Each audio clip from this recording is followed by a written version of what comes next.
ഇതിലിനി എന്തെങ്കിലും പരാതി ഇല്ല. സ്വാഭാവികം. ഉപദേശിക്കാണെന്ന് കരുതരുത്. കുട്ടിയും കുടുംബമൊക്കെ ഉള്ളതല്ല. പരാതിയായിട്ട് മുന്നോട്ട് പോണോ? വിളിക്കുന്നുണ്ട്, ചെല്ല്. ഉണ്ണി അത്ര ലവനായ ഉണ്ണി അതെനിക്ക് അവിടെ തോന്നുന്നില്ല. ഉണ്ണിയെ സാർ, ഒരു കോണ്ടാക്ട് സർട്ടിഫിക്കറ്റ് വേണ്ടി വന്നതാണ്. ഒരു പരാതി തരാമെന്ന സാറിന് എഫ്ഐആർ ഇടാൻ പറ്റുകയാണെങ്കിൽ എഫ്ഐആർ ഇടും. പക്ഷേ സ്ത്രീയുടെ പരാതിയിൽ പേരിലും കൂടെ ഞാൻ എഫ്ഐആർ ഇടും. മജിസ്ട്രേറ്റിന് വേണ്ടി രഹസ്യം മൊഴിയും കൊടുപ്പിക്കും. ഉണ്ണിയുടെ കാര്യത്തിലൊരു തീരുമാനമാവും. തെറ്റും ശരിയൊക്കെ കോടതി തീരുമാനിക്കട്ടെ സാർ. സാറിന്റെ പണി ഞാൻ നോക്കാം. എഫ്ഐആർ ഇടാൻ പറ്റുകയാണെങ്കിൽ എഫ്ഐആർ ഇടും. എന്താ മാഡം, എന്തെങ്കിലും പരാതിയായിട്ട് വന്നാണോ?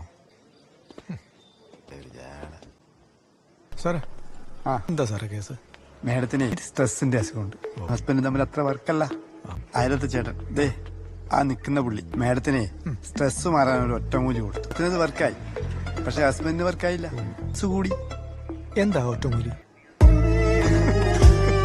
എന്നിട്ട് അവരുടെ ഹസ്ബൻഡ് ഇയാളെ വീട്ടിൽ കയറി പൂശി.